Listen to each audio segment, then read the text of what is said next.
Selamat malam, perkenalkan nama saya Maria Nurmayanti Delanangkur dengan NIM 2003030020, kelas A semester 1 jurusan Sosiologi. Pada kesempatan ini saya akan menjelaskan review dari buku ke-14 pengantar Sosiologi. Bab 1, Perspektif Sosiologis. Perspektif sosiologis atau imajinasi membuka jendela ke dunia yang tidak dikenal dan menawarkan pandangan baru pada dunia yang sudah dikenal. Dalam teks ini, Anda akan menemukan diri Anda berada di tengah-tengah Nazi di Jerman dan perjuangan di Amerika Selatan. Sosiologi itu luas dan perjalanan Anda bahkan akan membawa Anda ke sebuah kelompok yang tinggal di tempat pembuangan sampah kota. Faktanya, inilah yang menurut banyak orang menarik tentang sosiologi.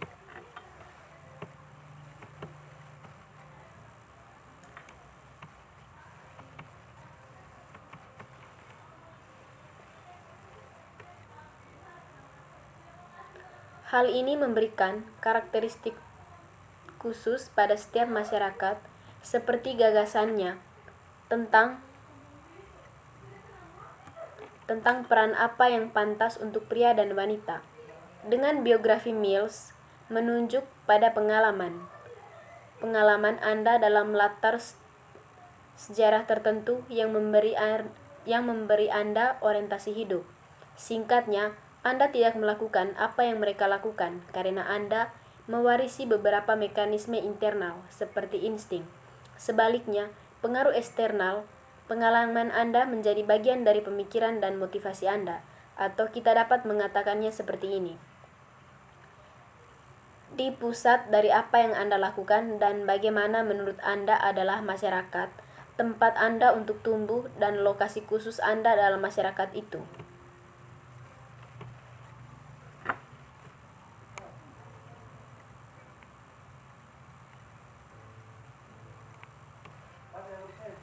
Bab 2, Budaya. Apakah budaya itu? Konsep terkadang lebih mudah dipahami dengan deskripsi daripada dengan definisi. Misalnya, Anda bertemu dengan seorang remaja putri dari India yang baru saja tiba di Amerika Serikat, bahwa budayanya berada dari budaya yang sangat terlihat.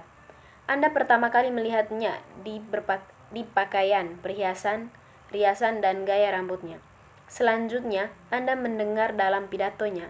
Itu kemudian menjadi jelas dengan gerakannya. Nanti Anda mungkin mendengar dia mengungkapkan keyakinan asingnya tentang hubungan atau apa yang berharga dalam hidup. Semua karakteristik ini menunjukkan budaya bahasa, kepercayaan, nilai, norma, perilaku, dan bahan objek material yang diturunkan dari satu generasi ke generasi berikutnya.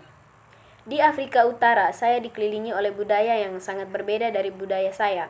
Itu terbukti dalam semua yang saya lihat dan dengar. Budaya material, hal-hal yang seperti perhiasan, seni, bangunan, senjata, mesin, dan bahkan peralatan makan, gaya rambut dan pakaian sangat kontraks dengan apa yang bisa saya lihat. Tetapi, ada yang secara inheren alami tentang budaya material. Artinya, mengenakan gaun di jalan tidak lebih alami atau tidak wajar daripada mengenakan jeans.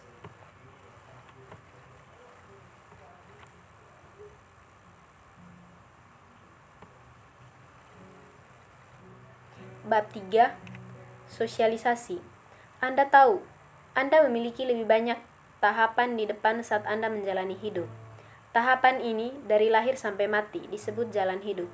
Makna sosiologis dari jalan hidup ada dua. Yang pertama, saat Anda melewati suatu tahap, hal itu memengaruhi perilaku dan orientasi. Anda sama sekali tidak berpikir tentang kehidupan dengan cara yang sama ketika Anda berusia 35, menikah, dan memiliki bayi, serta hipotek seperti yang Anda lakukan ketika Anda berusia 18 tahun atau 20 tahun, lajang, dan di perguruan tinggi. Sebenarnya Anda bahkan tidak melihat kehidupan dengan cara yang sama sebagai mahasiswa baru dan sebagai senior. Kedua jalan hidup Anda berbeda menurut lokasi sosial, kelas sosial, ras, etnis, dan jenis kelamin Anda. Misalnya, memetakan dunia pengalaman yang berbeda. Ini berarti bahwa pola hidup yang khas berbeda untuk pria dan wanita, orang kaya, orang miskin, dan seterusnya. Untuk menekankan poin sosiologi utama ini, dalam sketsa berikut saya akan menekankan latar belakang sejarah kehidupan masyarakat. Karena lokasi sosial Anda yang khusus, jalan hidup Anda mungkin berbeda dari sketsa ini, yang merupakan gabungan tahapan yang disarankan orang lain. Pertimbangan betapa sangat berbedanya masa kanak-kanak jika Anda dibesarkan di Eropa beberapa ratus tahun yang lalu.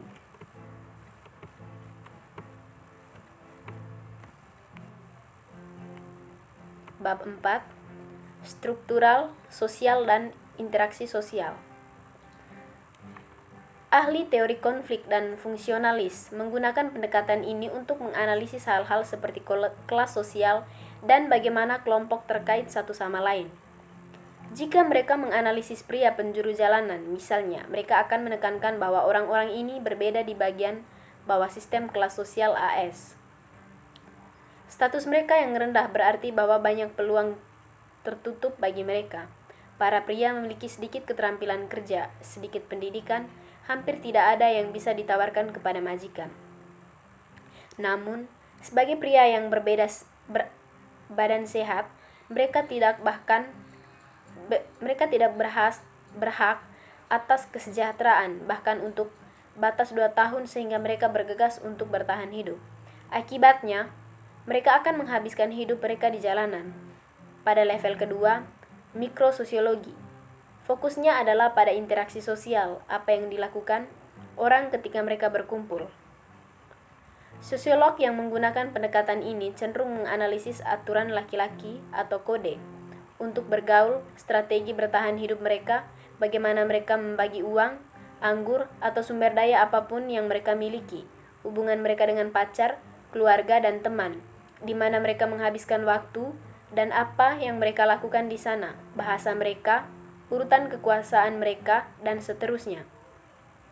Mikrososiologi adalah fokus utama dari interaksionis simbolik. Karena fokus yang berbeda dari makrososiologi dan mikrososiologi menghasilkan perspektif yang berbeda. Kita membutuhkan keduanya untuk menghasilkan perspektif yang berbeda.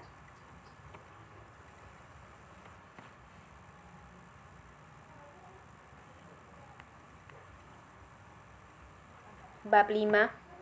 Bagaimana sosiolog melakukan penelitian?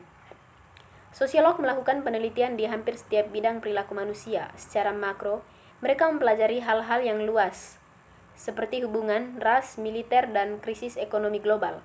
Pada tingkat mikro, mereka mempelajari hal-hal individualistik, seperti pemeriksaan panggul, bagaimana orang berinteraksi di sudut jalan, dan bahkan rasa malu. Sosiolog mempelajari biarawati dan pelacur, polisi dan penjahat, serta semua jenis orang di antaranya. Faktanya, tidak ada perilaku manusia yang tidak memenuhi syarat untuk pemeriksaan sosiologi. Apakah perilaku itu rutin atau tidak bisa, terhormat atau menjijikan, menyenangkan atau menjijikan.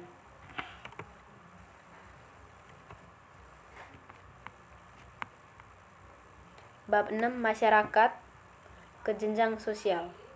Kelompok terbesar dan paling kompleks yang dipelajari oleh sosiolog adalah masalah masyarakat, yang terdiri dari orang-orang yang berbagi budaya dan wilayah. Masyarakat yang mengelilingi kita mengatur punggung untuk pengalaman hidup kita. Prinsip sosiologis adalah bahwa jenis masyarakat yang kita tinggali adalah alasan mendasar mengapa kita menjadi diri kita sendiri. Masyarakat kita tidak hanya meletakkan kerangka luas untuk perilaku kita, tetapi juga memengaruhi cara berpikir dan merasakan. Efeknya begitu signifikan sehingga jika Anda tumbuh dalam masyarakat yang berbeda, Anda akan menjadi tipe orang yang berbeda. Di tempat lain, baik pria maupun wanita dan atau anak-anak mengumpulkan tanaman, pria berburu hewan besar dan pria maupun wanita berburu hewan kecil. Kelompok-kelompok tersebut biasanya memiliki dukun, seorang individu yang dianggap dapat mempengaruhi kekuatan spiritual, tetapi dukun juga harus membantu mendapatkan makanan. Bab 7. Demokrasi dan organisasi formal. Kehidupan dalam masyarakat tradisional. Sampai saat ini, masyarakat hidup dalam masyarakat tradisional. Kehidupan di sana pada dasarnya berbeda dari apa yang Anda pelajari saat Anda dewasa. Setiap orang memiliki tempat yang mapan dalam masyarakat. Bagian yang baik dari sosialisasi adalah mempelajari tempat Anda dalam kelompok, kewajiban yang Anda miliki kepada orang lain. Aspek kunci kedua dari masyarakat tradisional adalah gagasan bahwa masa lalu adalah pedoman terbaik untuk menjalani hidup saat ini. Apa yang ada itu bagus karena sudah melewati ujian waktu. Adat istiadat dan hubungan yang didasarkan padanya telah melayani orang dengan baik, dan cara-cara melakukan sesuatu ini harus dipertahankan. Dengan masa lalu yang begitu berharga, itu mengatur masa kini.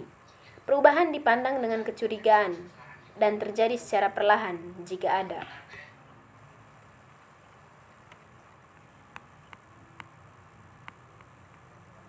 Bab 8. Penyimpangan dan kontrol sosial. Sosiolog menggunakan istilah defense untuk menunjukkan pada pelanggaran norma apapun. Apakah pelanggaran itu kecil seperti mengemudi di atas batasan kecepatan, serius pembunuhan, atau selucu pertemuan Changgon dengan Yanomamo. Definisi sederhana yang menipu ini membawa kita ke jantung perspektif sosiologis tentang penyimpangan yang digambarkan sosiolog Howard. Bukan tindakan itu sendiri, tetapi reaksi terhadap tindakan itu yang membuat sesuatu menyimpang.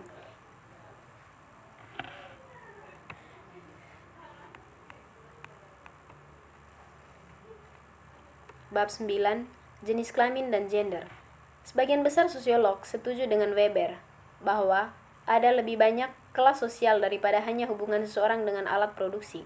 Akibatnya, kebanyakan sosiolog menggunakan komponen yang diidentifikasi Weber dan mendefinisikan kelas sosial sebagai kelompok besar orang yang memiliki peringkat dekat satu sama lain dalam properti, kekuasaan, dan prestise. Ketiga elemen ini memberi orang kesempatan berbeda dalam hidup, memisahkan mereka ke dalam gaya hidup yang berbeda, dan memberi mereka cara pandang yang berbeda pada diri dan dunia.